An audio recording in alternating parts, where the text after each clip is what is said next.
Olá, meu nome é Sérgio Rocha. Então vamos falar um pouco sobre guerra. Esse livro aqui de Anthony Beevor, que é A Batalha das Ardenas, a cartada final de Hitler, é de Anthony Beevor, que é um historiador, mas que também foi militar e abandonou essa carreira, foi para a reserva para se dedicar única e exclusivamente a escrever.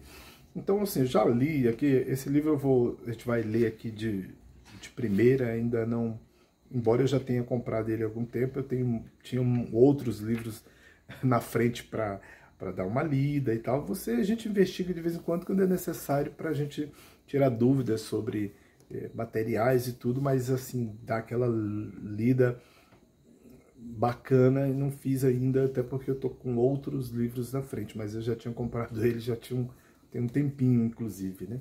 Então vamos lá. A Febre da Vitória. Na manhã do dia 27 de agosto de 1944, o general Dwight D. Eisenhower saiu de Chartres rumo à recém-libertada Paris. É domingo, disse o supremo comandante aliado ao general Omar Bradley, que o acompanhava.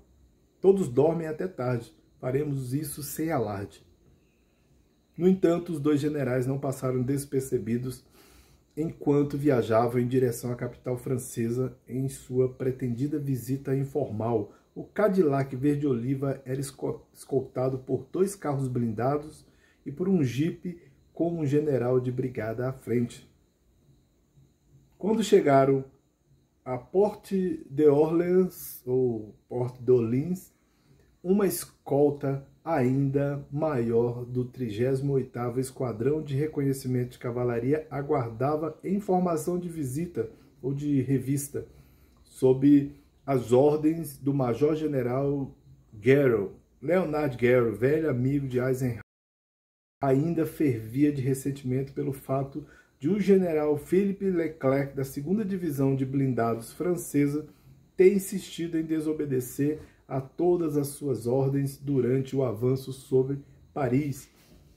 No dia anterior, Garrow, que se considerava o governador militar de Paris, proibira Leclerc e sua divisão de participar do desfile do general de Gaulle, Charles de Gaulle, né? O Arco do Triunfo a Notre Dame, a Catedral de Notre Dame. Disse-lhe, em vez disso, prossiga em sua presente missão de limpar Paris e arredores do inimigo. Leclerc ignorava Garrow durante toda a libertação da capital, mas naquela manhã enviou parte de sua divisão para o norte, fora da cidade, para atacar posições alemãs em volta de Saint-Denis. As ruas de Paris estavam vazias, pois os alemães em retirada haviam tomado quase todos os veículos que ainda funcionavam. Até o metrô era imprevisível, devido ao parco suprimento de energia elétrica. Na realidade, a Cidade-Luz estava confinada a velas compradas no mercado negro. Seus belos edifícios pareciam desbotados e fatigados, embora misericordiosamente intactos. A ordem de Hitler de reduzir a cidade a um monte de escombros não fora seguida. Logo após o júbilo inicial, grupos nas ruas ainda festejavam toda vez que viam um soldado ou um veículo americano. Mas não iria demorar muito para que os parisienses começassem a resmungar pior que os boches, né? Eles dizendo, né? Piores que os boches. Apesar do comentário de Eisenhower sobre ir a Paris sem nenhum alarde, sua visita tinha um propósito definido: encontrar o general Charles de Gaulle, líder do governo provisório francês, que o presidente Roosevelt se recusara a reconhecer.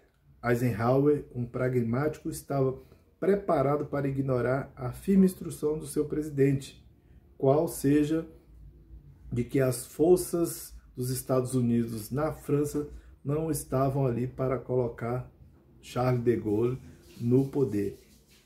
O supremo comandante precisava contar com estabilidade atrás de suas linhas de frente, e de Gaulle era o único homem capaz de prover isso.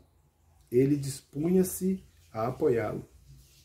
Nem de Gaulle nem Eisenhower queriam que o perigoso caos da libertação escapasse ao controle, especialmente numa época como aquela, de boatos frenéticos, pânicos repentinos, teorias de conspiração e horríveis denúncias de supostos colaboradores, juntamente com um companheiro, o escritor J.D. Salinger, um sargento da equipe do Corpo de Contra-Inteligência da 4ª Divisão de Infantaria, havia prendido um suspeito em uma ação perto do Hotel de Ville, o que só servia para que a multidão o arrastasse para espancá-lo até a morte diante de seus olhos.